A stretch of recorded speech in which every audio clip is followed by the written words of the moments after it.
अस्सलाम वालेकुम viewers, consult decide and buy CDB properties के प्लेटफॉर्म से मैं हूं साबिर नदीम।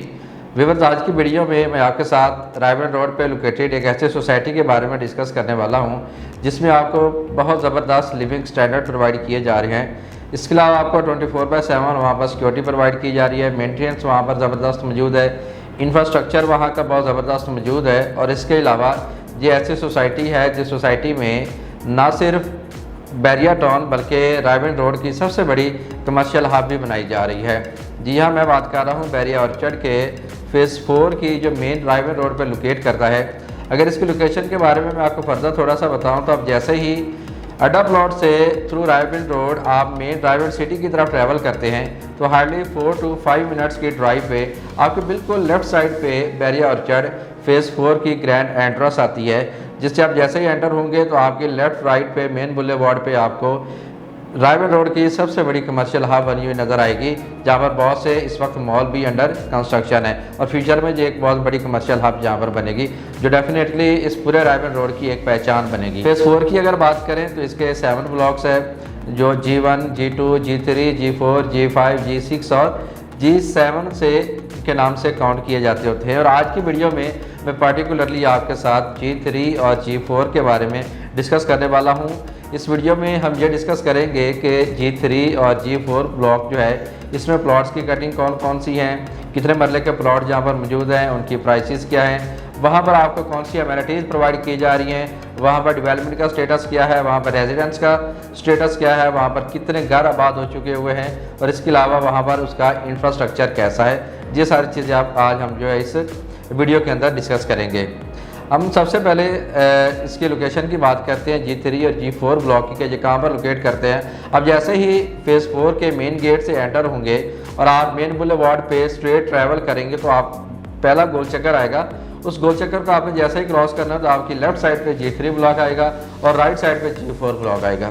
अगर G3 ब्लॉक की बात करें तो G3 ब्लॉक में आपको सिर्फ 10 मरला के प्लॉट मिलते हैं जो कि फुली डेवलप्ड हैं, रेडी टू कंस्ट्रक्ट है, रेडी टू पोजेशन है। आप वहाँ पर फुल पेमेंट करके 2 से 3 माह के अंदर आप उसका पोजेशन लेके आप वहाँ पर अपना घर बना सकते हैं। अगर G3 ब्लॉक में अमेनिटीज़ की बात की जाए तो इसमें आपको बैरिया ऑर्चर्ड फेज़ 4 का बैरिया का जो स्कूल है जो कि 37 कनाल पर मुश्तमिल है वो बनाकर दिया जा रहा है, जिसका ग्रे स्ट्रक्चर कंप्लीट हो चुका हुआ है। इसके अलावा जहाँ पर आपको पार्क्स वगैरह भी बनाकर दी जा रही हैं और जहाँ पर बहुत ज़्यादा घर भी ऑलरेडी बने हुए हैं। आप फुटेज भी देख रहे होंगे, उसमें भी आपको नज़र आ रहा होगा कि जहाँ पर कितनी अच्छी तादाद के अंदर जो है वो घर बने हुए हैं और फुली डेवलप्ड जो है ये ब्लॉक है। जहाँ पर अगर रेट्स की बात की जाए तो जैसे मैंने आपसे कहा कि जहाँ पर से 10 मरला की कटिंग जो है वो अवेलेबल है और G3 ब्लॉक में 10 मरला के जो प्लॉट्स हैं उनके रेट्स तकरीबन 85 लाख से लेकर 1,10-15 लाख की ब्रैकेट में एज़ पर लोकेशन आपको मिल जाते हैं।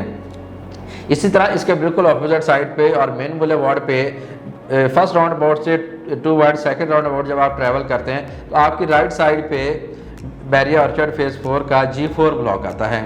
अब G4 ब्लॉक की जो सबसे मेन अट्रैक्शन है, जो इसकी सबसे मेन जो इसकी ख़ास बात है वो ये है कि इसमें बैरिया ऑर्चर्ड फेज़ 4 का सबसे बड़ा सबसे डेवलप्ड पार्क जो है वो ऑपरेशनल है। बड़ी खूबसूरती से उस पार्क को इन्होंने डेवलप किया हुआ है। ये इस G4 ब्लॉक में लोकेट करता है। G ब्लॉक के अंदर अगर आपको प्लॉट की कटिंग के बारे में बताऊं तो जहां पर आपको 10 मरला के ज़्यादातर आपको प्लॉट्स मिलती हैं और कुछ यहाँ पर आपको लेंस 1 कनाल की भी मिलती हैं। यहाँ पर भी बहुत से घर बने हुए हैं, काफ़ी पॉपुलेशन है, लोगों ने यहाँ पर रेजिडेंस भी रखी हुई है। इसके अलावा यहाँ पर सराउंडिंग में कमर्शियल एक्टिविटीज़ भी हो रही हैं।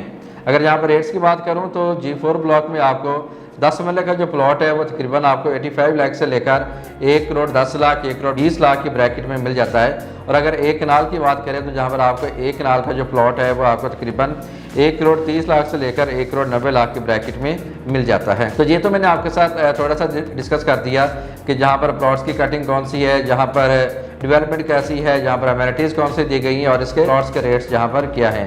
अगर जहाँ पर मैं फर्दर आपके साथ ये डिस्कस करूँ कि आप G3 ब्लॉक और G4 ब्लॉक को रेजिडेंस के लिए चूज़ करें या इन्वेस्टमेंट के लिए चूज़ करें, तो आपको किस ऑप्शन की तरफ जाना चाहिए। तो मैं बड़े क्लियरली और बड़े कॉन्फिडेंस के साथ आपको ये कह सकता हूँ कि आप G3 ब्लॉक को और G4 ब्लॉक को इन्वेस्टमेंट के हवाले से भी आप कंसीडर कर सकते हैं और रेजिडेंस के हवाले से भी आप कंसीडर कर सकते हैं। वो तमाम अमेनिटीज़, वो तमाम फैसिलिटीज़ जो कि किसी भी ब्लॉक में रेजिडेंट्स के लिए ज़रूरी होती हैं, वो सारी इन ब्लॉक्स के अंदर मौजूद है। इसी तरह आप इसको इन्वेस्टमेंट के हवाले से भी कंसीडर कर सकते हैं, क्योंकि जहाँ पर जो रेट्स आपको ऑफ़र किए जा रहे हैं वो सराउंडिंग की सोसाइटी बिलखसूस में ड्राइवर रोड पे बैरी ऑर्चर्ड के अलावा जो बड़ी सोसाइटी है वो लेक सिटी है, उससे कई गुना कम और बहुत नॉमिनल रेट्स आपको यहाँ पर जो है वो ऑफ़र किए जा रहे हैं। अगर मैं थोड़ा सा रेट कंपैरिजन आपको बताऊँ तो लेक सिटी में आपको जो 10 मरले का प्लॉट है वो तकरीबन आपको 1.5 करोड़ से लेकर 2.5 करोड़ की ब्रैकेट में एज़ पर लोकेशन आपको मिलता है। और अगर 1 कनाल के प्लॉट की बात की जाए तो वो आपको तकरीबन 2.5 करोड़ से लेकर 3.5 करोड़ की ब्रैकेट में एज़ पर लोकेशन आपको लेक सिटी में जो रेट्स आपको दिए जा रहे हैं। जबकि बैरी ऑर्चर्ड में आप 70 लाख से लेकर 1 करोड़ 20 लाख, 1 करोड़ 25 लाख तक 10 मरले का प्लॉट बाय कर सकते हैं। और इसी तरह 1 करोड़ 20 लाख से लेकर आप 1 करोड़ 70, 1 करोड़ 80, 1 करोड़ 90 लाख रुपए तक आप जहाँ पर 1 कनाल का प्लॉट भी बाय कर सकते हैं। तो बड़ा डिफरेंस है रेट्स का, बहुत नॉमिनल रेट्स जहाँ पर अगर आप आज जहाँ पर इन्वेस्टमेंट कर लेते हैं तो यकीनी तौर पर इनके रेट्स भी कल को इंक्रीज करने हैं और डेफिनेटली वो आपके ही इन्वेस्टमेंट के अंदर गेन आएगा, आपको उससे बहुत ज़्यादा प्रॉफिट हासिल होगा। और दूसरा जहाँ पर इन्वेस्टमेंट के हवाले से एक और ज़बरदस्त ऑप्शन मौजूद है मेन गेट के बिल्कुल साथ, जैसे मैंने आपको कहा कि कमर्शियल हब बन रही है, वहाँ पर आप इंस्टॉलमेंट्स पे रेजिडेंशियल अपार्टमेंट्स भी बुक कर सकते हैं और कमर्शियल शॉप्स भी बुक कर सकते हैं। तो बैरी ऑर्चर्ड फेज 4 में इन्वेस्टमेंट करने के हवाले से या रेजिडेंस रखने के हवाले से अगर आप कोई प्लॉट बुक करवाना चाहते हैं या आपको जहाँ पर फर्दर कोई इन्फॉर्मेशन रिक्वायर्ड है तो स्क्रीन पर मेरा नंबर शो हो रहा है, मेरे से रब्ता कर सकते हैं। मैं 24/7 CDB प्रॉपर्टीज़ के प्लेटफॉर्म से आपको अपनी बेस्ट सर्विसेज प्रोवाइड करूँगा। मुझे CDB प्रॉपर्टीज़ के प्लेटफॉर्म से दीजिए इजाज़त। अपना बहुत सा ख्याल रखिएगा। अल्लाह हाफिज़।